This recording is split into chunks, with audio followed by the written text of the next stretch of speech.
Emak-emak yang kembali muda untuk mengejar cowok yang dia sukai. Film diawali dengan emak-emak yang baru bangun tidur. Dia bernama Marikar. Selama ini, Marikar menghabiskan masa mudanya untuk merawat sang ibu. Namun kini ibunya sudah pulang ke Balikpapan. Mari sendiri bekerja sebagai video translator kesehatan. Hari itu, bestinya yang bernama Jessica datang ke rumahnya.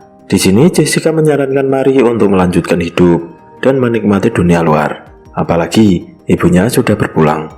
Jessica juga membawakan beberapa makanan untuk Mari. Dia juga memberikan hadiah burung-burungan untuk Mari. Suatu malam saat Mari sedang browsing, tak sengaja dia menemukan video tutorial diet. Di sini Mari semakin penasaran dengan video itu. Apalagi host di video masih muda dan tampan. Mari terus kepoin akun TikTok host yang bernama Miko. Suatu hari, saat Mari melihat video Miko, di sini Miko memberi pengumuman akan melakukan meet and greet. Karena sudah terobsesi dengan Miko, Mari memutuskan untuk daftar meet and greet agar bisa bertemu langsung dengan Miko. Singkat cerita, berangkatlah Mari ke lokasi meet and greet. Lokasinya berada di sebuah pantai. Setelah sampai di TKP, Mari bertemu dengan asisten Miko yang bernama Val. Di sini Val mengira kalau Mari akan menjemput anaknya. Namun Mari menjelaskan kalau dia ikut program meet and greet. Setelah terjadi sedikit perdebatan, Val akhirnya mengizinkan Mari menemui Miko di bibir pantai. Meskipun selebgram dan masih muda, Miko tetap profesional pada Mari. Dia mau diajak untuk foto bareng dan membuat video TikTok. Malam harinya di penginapan, Mari semakin tertarik dengan Miko setelah ketemu langsung. Saat sendirian di teras, tiba-tiba Miko datang dengan kesakitan. Melihat Miko kesakitan, Mari menawari untuk mengobati Miko di kamarnya. Saat di kamar, Mari mengobati luka Miko. Dia juga meminta Miko untuk mencicipi masakannya. Di sini Miko curhat kalau dia ingin membuka bisnis restoran. Setelah merasa kenyang, Miko ingin pamit pulang. Namun sebelum pergi, Miko dan Mari membuat video TikTok terlebih dahulu. Ternyata di luar kamar Val sudah menunggu Miko. Di sini, Val bilang pada Miko kalau dia sudah ditunggu dua gadis di tepi pantai. Tak pakai lama, Miko langsung pergi ke pantai. Sesampainya di sana, dua gadis semblehot sudah menunggunya. Mereka langsung mabar dengan brutal. Sedangkan Mari, dia terus memikirkan Miko. Bahkan dia membayangkan Miko sambil memainkan hadiah burung-burungan yang diberikan Jessica. Pagi hari Mari kebangun karena ditelepon oleh Jessica. Di sini, Jessica menyuruh Mari untuk segera mengecek akun TikTok Miko. Dengan cepat Mari langsung membuka TikTok. Di sana dia melihat banyak hate comment di video TikTok yang dia buat dengan Miko semalam. Melihat banyaknya hate comment, Mari memutuskan untuk pergi dari lokasi meet and greet. Dia sedih karena banyak yang tidak suka pada dirinya. Sesamanya di rumah, Mari merenungi nasib. Dia berandai-andai kalau saja dia bisa kembali muda, pasti dia akan bisa dekat dengan Miko. Saat sedang scroll TikTok, tiba-tiba ada iklan klinik kecantikan. Iklan itu bilang kalau bisa membuat wanita jadi muda kembali. Karena tertarik, Mari langsung mendatangi klinik itu. Sesamanya di sana, dia bertemu dengan Dokter Trisha. Mari langsung mengutarakan niatnya. Dia juga memberitahu spek-spek yang dia inginkan. Dokter Trisha dengan yakin bilang kalau dia bisa mengubah penampilan Mary seperti yang dia inginkan. Mari lalu bertanya berapa biaya untuk mengubah penampilannya. Dokter Trisha bilang kalau biayanya 500 juta. Mari langsung shock dan mengurungkan niatnya untuk merubah penampilan. Namun, saat keluar dari ruangan, dia bertemu dengan sales klinik yang meyakinkan Mari agar mengikuti program di klinik. Karena kemakan omongan sales yang semblehot, dengan mantap, Mari setuju untuk mengubah penampilannya. Meskipun tabungannya habis dan dia harus menggadaikan rumahnya untuk biaya operasi. Singkat cerita, setelah melakukan operasi, benar saja penampilan Mari berubah drastis. Kini dia menjadi muda dan cantik kembali. Dia pun langsung pergi ke tempat Miko. Di sana dia mencoba menarik perhatian Miko. Melihat ada cewek cantik, Miko langsung mendekatinya. Di sini mereka berkenalan. Mari mengenalkan dirinya dengan nama Gary. Setelah ngobrol cukup lama, Miko menawari Gary untuk mengantarnya pulang. Dengan senang hati, Gary menerima tawaran Miko. Saat sampai di rumah, Miko jadi sange melihat Gary.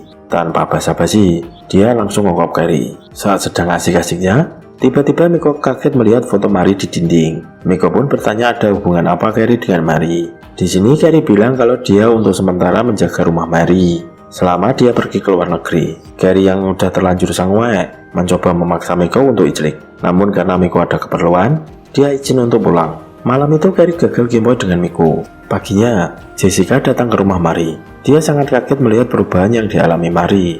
Dia juga cerita kalau sudah menggadekan rumahnya untuk biaya operasi. Hari berikutnya, Gary mendatangi Miko. Di sini dia terus menggoda Miko, dan malam harinya, akhirnya mereka adu mekanik di tepi pantai. Kini Gary semakin dekat dengan Miko. Setiap ada kesempatan, mereka mabar di rumah Gary. Hingga suatu sore, Miko akhirnya menyatakan perasaannya pada Gary, dan kini mereka resmi berpacaran. Suatu malam saat pesta di tepi pantai, Val datang dan memberikan buku Kama Sutra pada Miko dan Gary. Tak pakai lama, mereka langsung melipir ke kamar untuk praktek semua gaya di buku itu. Pagi harinya Gary terlihat kecapean setelah mabar dengan Miko. Dia mencoba login ke akunnya untuk mengerjakan tugasnya sebagai video transcriber. Namun, beberapa kali mencoba login, Gary tak bisa masuk ke akunnya, alias dia sudah dipecat karena sudah tak rajin mengerjakan tugasnya. Suatu hari saat sedang nongki, Val memberitahu kalau orang tua Miko kangen dan meminta Miko untuk balik ke Amerika sebentar saja. Namun di sini Miko menolak untuk balik ke Amerika. Lalu Gary berbicara dengan Miko dan menasihati agar Miko menemui orang tuanya terlebih dahulu. Miko pun akhirnya berangkat ke Amerika selama 3 minggu. Suatu hari, saat Gary mencoba kalung di kaca, dia kaget karena melihat keriput di wajahnya. Dia pun jadi sangat panik. Lalu Gary pergi ke klinik dokter Teresa lagi. Setelah bertemu, dokter Teresa menjelaskan kalau perubahan Mary hanya bertahan selama 1 tahun saja. Dan tiba-tiba, Gary berubah menjadi Mary lagi. Dokter Teresa bilang kalau Mary harus melakukan operasi lagi agar bisa menjadi Gary lagi. Karena dia sudah tak punya uang lagi, dia pun menolak saran dokter. Di sini Mary malah mencuri serum di ruangan Teresa. Namun ternyata yang dia curi adalah obat bius. Alhasil wajah Mary menjadi kaku. Kini Mary menggantung hubungannya dengan Miko. Dia tak mau Miko melihat kondisinya saat itu. Mary mencoba meminjam uang pada Jessica untuk operasi. Namun Jessica tak memberikannya. Miko terus menghubungi Gary. Namun Mary tak pernah membalasnya. Lalu Mary mencoba browsing untuk mencari vitamin anti-aging. Namun saat dia mencoba vitamin itu, wajahnya malah jadi alergi. Miko yang patah hati semakin terpuruk. Dia terus saja memikirkan Gary yang tak ada kabar sama sekali. Setelah berpikir cukup lama, Mary akhirnya menulis surat untuk Miko. Dia berpesan pada Miko agar tak mencarinya, karena dia sudah pindah ke Amerika. Miko yang tak terima dengan hal itu, langsung pergi ke rumah Gary. Namun di sana dia tak menemukan Gary maupun Mary. Dia hanya bertemu dengan Jessica, dan Jessica menyuruh Miko untuk pergi karena orang yang dia cari tidak ada di rumah itu.